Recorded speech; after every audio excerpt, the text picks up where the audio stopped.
Buenas tardes, profesor. Quiero iniciar con la definición de qué es un contrato. Un contrato son convenios que producen o transfieren los derechos y las obligaciones. Los contratos son una especie de género convenios. Convenio es el acuerdo de dos o más voluntades para crear, transferir, modificar o extinguir obligaciones. A su vez, el convenio es una especie de acto jurídico que es la manifestación de voluntad para producir efectos jurídicos. Estos conceptos que han elaborado el derecho civil son extensivos al derecho mercantil y podemos decir que los contratos mercantiles son convenios que producen o transfieren obligaciones de derechos de naturaleza mercantil. El contrato es el acuerdo de sujetos de derecho que manifiestan su voluntad para dar nacimiento, modificar o extinguir una relación jurídica de naturaleza patrimonial. El contrato es un acto jurídico, debe de contener todos los requisitos y elementos esenciales. La ausencia de uno de ellos tiene como consecuencia sobre su eficacia y validez. Segunda pregunta, explicar con 3 características cada uno de los contratos mercantiles encontrados en la lectura número 4.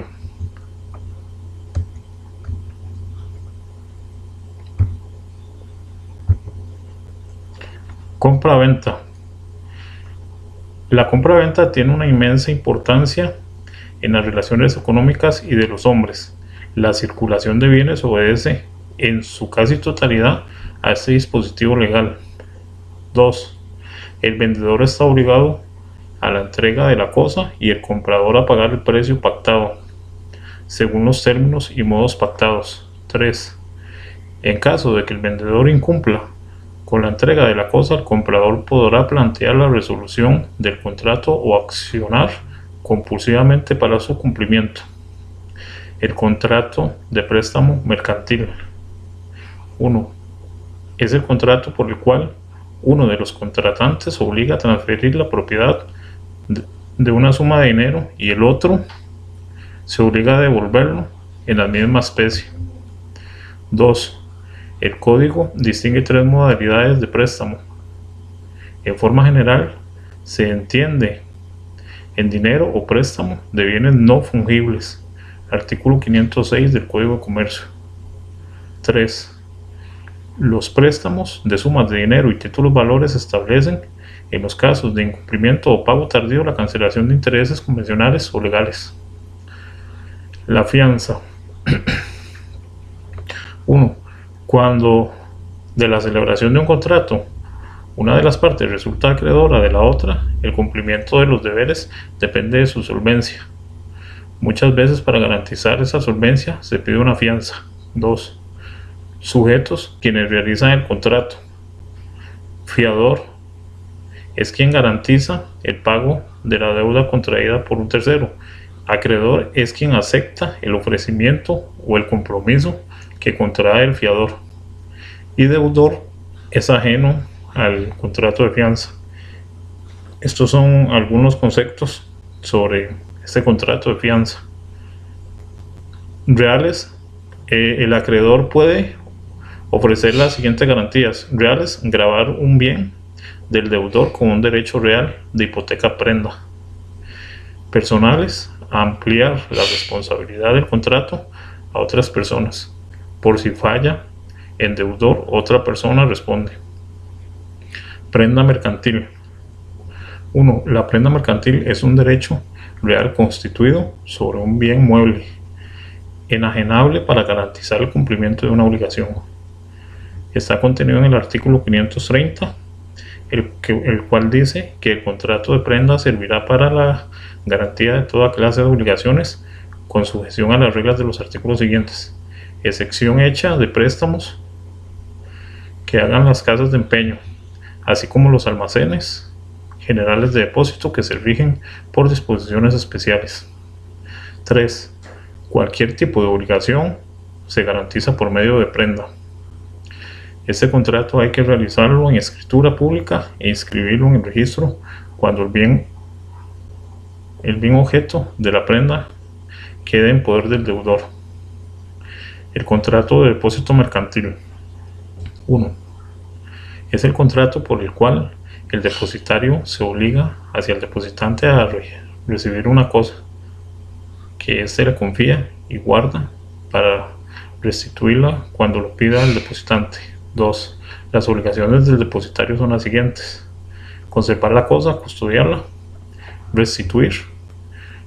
Las obligaciones del depositante son retribuir, indemnizar por los daños. El contrato de transporte. Una persona llamada porteador o transportista, mediante una retribución o precio, traslada cosas o personas de un lugar a otro. 2. Las obligaciones del porteador son las siguientes: recibir la mercancía objeto del transporte, extender al cargador una carta aporte, emprender y concluir el viaje, entregar la mercadería en tiempo y forma al consignatario. Las obligaciones del cargador son las siguientes: entregar la cosa o objetos del transporte, entregar los documentos necesarios para el libre transporte de la carga, pagar los costos de transporte, portación. Contrato de seguro. El contrato de seguro es aquel por el que un sujeto, empresa de seguros, contrata con otro tomador de la póliza el asumir un riesgo para que, en caso de ocurrir un hecho futuro incierto, siniestro, el tomador o un tercero beneficiario reciba una indemnización. A cambio de esto se paga una suma mensual o prima. 2. Por medio de la empresa aseguradora se obliga a pagar una suma de dinero al verificar la eventualidad prevista del contrato. 3.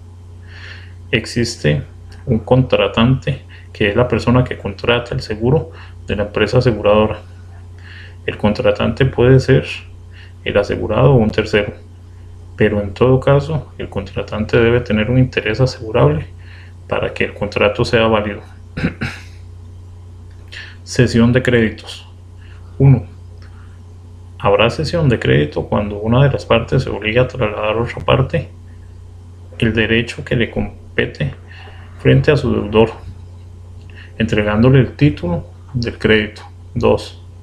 El contrato de cesión es un contrato consensual, lo cual implica que no es necesario la entrega de algo para su perfeccionamiento. 3. Celebrado entre cedente y cesionario, por el cual el primero transmite al segundo el crédito que le compete contra su deudor. 3. Cuenta corriente bancaria. 1. La cuenta corriente bancaria es el contrato firmado entre una persona física o jurídica con una entidad financiera. 2. Gracias a él, la persona puede ingresar en la entidad dinero en efectivo que conforma un saldo a favor del que puede disponer de forma inmediata, parcial o totalmente. 3. Lleva incluido un servicio de caja que faculta a su titular para que realice distintas operaciones, además del ingreso y reintegro de efectivo. Tiempo compartido. 1. Es un contrato en donde una de las partes se exige facilitar el uso y goce por uno o más periodos del año de un módulo habitacional con el fin de vacacionar, con los muebles de lo que está provista y con los espacios y cosas de uso común. 2. Se refiere al uso de una cosa por diversas personas, a cada una de las cuales se le asigna un periodo distinto. 3. Es un sistema de aplicación en casas y departamentos ubicados en zonas turísticas para pasar un periodo de vacaciones. Factoreo. El concepto de factoreo es un nuevo instrumento de gestión financiera. 2. Es el contrato mediante el cual una empresa especializada denominada factor presta un servicio de colaboración, asistencia técnica y financiera a otra empresa comercial o industrial, obligando a la primera, mediante un precio en el que se calcula el costo de prestación de servicio, a adquirir una acordada masa de créditos que tuviera la otra por su actividad empresarial en relación con terceros durante un lapso determinado. 3. El contrato de factoreo se extingue por el cumplimiento del plazo convenido, por haber llegado al monto tope pactado. Límite de las obligaciones asumidas por el factor por la rescisión unilateral de las partes. Contratos informáticos. Los avances tecnológicos de los últimos años en cuanto a la digitalización uso de satélites, expansión de la fibra óptica, ampliación del ancho de banda y desarrollo de facilidades móviles constituyen aspectos claves para entender las posibilidades para la utilización de aplicaciones tecnológicas, en unión con las redes de telecomunicaciones que determinan la creación de una zona donde las personas pueden interactuar sin estar físicamente presentes, creándose un nuevo espacio para la contratación electrónica, el ciberespacio. Comercio electrónico. 1. El comercio electrónico, también conocido como e-commerce, electronic commerce en inglés. 2. Consiste en la compra y venta de productos o de servicios a través de medios electrónicos, tales como Internet y otras redes informáticas. 3. A partir de los años 90 comenzó a referirse principalmente a la venta de bienes y servicios a través de Internet, usando como forma de pago medios electrónicos tales como las tarjetas de crédito. Joint venture o aventura conjunta es un tipo de acuerdo de inversión conjunta a prolongado plazo entre dos o más personas. Un joint venture no tiene por qué constituirse una compañía o entidad legal separada. Acá dos o más empresas se unen para formar una nueva, en la cual se usa un producto tomando en cuenta las mejores tácticas de mercado. El objetivo puede ser muy variado, desde la producción de bienes o la prestación de servicios a la búsqueda de nuevos mercados o el apoyo mutuo. Consorcio es una forma de asociación en las dos o más empresas se reúnen para actuar unidas bajo una misma dirección y reglas comunes, aunque conservando su personalidad e independencia jurídica. 2. El contrato de consorcio pertenece a la categoría de los contratos de colaboración y auxilio o de cooperación económica. 3. En Costa Rica no existe para este contrato una regulación articulada. El resultado es que en la práctica el consorcio se confunde con otras figuras como las funciones de sociedades. Franquicia. Ese tipo de convenio no está regulado en nuestro ordenamiento. 2. Es un contrato de concesión mercantil. 3. En él un empresario concedente llamado franquiciante se obliga a dar a un empresario concesionario, denominado también como franquiciado. Pregunta número 3. Investigue y explique la figura de leasing, los tipos de leasing y sus beneficios en nuestro ordenamiento jurídico. El arrendamiento financiero o leasing es el alquiler de un bien con derecho a compra al final del contrato. También puede denominarse arrendamiento financiero, leasing financiero o leasing operativo, y es un contrato entre dos partes por la cual una pone a disposición de otra un determinado bien a cambio de una cuotas o rentas pactadas de antemano durante un tiempo determinado. En este sentido, el arrendatario tiene los siguientes derechos: adquirir la propiedad del bien a un precio establecido a la finalización del contrato, devolver el bien y rescindir el contrato, renovarlo negociando las nuevas condiciones. Por su parte, el arrendador pone a disposición del arrendatario un bien de su propiedad, por el cual recibirá rentas por el uso y disfrute del mismo, teniendo por ello la obligación de vender el bien a final del contrato si el arrendatario ejerciera su derecho. No necesitan realizar grandes inversiones de compras de activos. Pueden renovar los activos periódicamente al término del contrato, es decir, realizar otros contratos de leasing con un nuevo activo. Además, el leasing tiene la consideración de gastos pagos por alquiler, por lo que puede deducirse de estos costes. Ahora bien, el leasing también tiene algunas desventajas, como por ejemplo, no se tiene bien en propiedad. Por norma general, no se puede devolver el bien hasta que acaba el contrato. Podría resultar más costoso que otras alternativas, por lo que debemos valorar siempre en comparación con otras opciones. Las cláusulas podrían ser desventajosas, de modo que, si bien es cierto que el arrendatario tiene una serie de derechos, también tiene una serie de obligaciones que debe cumplir si no quiere ser penalizado. Uso del leasing y características. El uso de este sistema ha crecido exponencialmente en la sociedad, debido a una buena parte en que cualquier persona puede acceder a un bien mediante un alquiler, que de otra forma no podría hacerlo por el volumen de la inversión o el coste de mantenimiento. Este tipo de arrendamiento financiero se emplea principalmente para el leasing de coches, de edificios y de máquinas de producción de algunos sectores.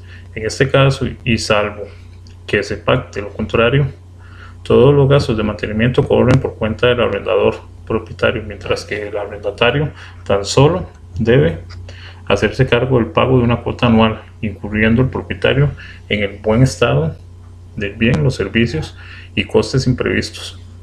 Pregunta 4. Investigue y explique el contrato de fideicomiso y por qué es tan importante en tantos negocios mercantiles en nuestro país. Indicar qué beneficios trae esta figura. El contrato de fideicomiso es el contrato por el cual una o más personas, llamada fideicomisante o también fiduciante, transmite bienes, dinero o derechos presentes o futuros de su propiedad a otra persona. Una persona física o persona jurídica llamada fiduciaria, para que ésta administre o invierta los bienes en beneficio propio o en beneficio de un tercero llamado beneficiario, y a transmitirlo al cumplimiento de un plazo o condición al fiduciante, al beneficiario o a la otra persona llamada fideicomisario. Asimismo, es un contrato por el cual una persona destina ciertos bienes a un fin lícito, establecido, confinado la realización de este fin a una institución fiduciaria en todas las empresas. Las partes de este contrato son el fiduciante o fideicomitente, que es la parte que transfiere a otros bienes determinados. Tiene que poseer el dominio pleno de los bienes dados en fideicomiso. El fiduciario, que es la parte a quien se transfieren los bienes y que está obligada a administrarlos con la prudencia y diligencia propias del buen nombre de negocios. El beneficiario, que es la parte en cuyo beneficio se ha instituido el fideicomiso, puede o no existir sin ser destinatario final de los bienes. Puede ser una o varias personas físicas o jurídicas. El fideicomisario, que es el destinatario final o natural de los bienes fideicomisados. Normalmente el beneficiario y el fideicomisario son una misma persona, pero puede ocurrir que no sean las mismas personas. Puede ser un tercero o el propio fiduciante. Muchas gracias, profesor. Buenas tardes.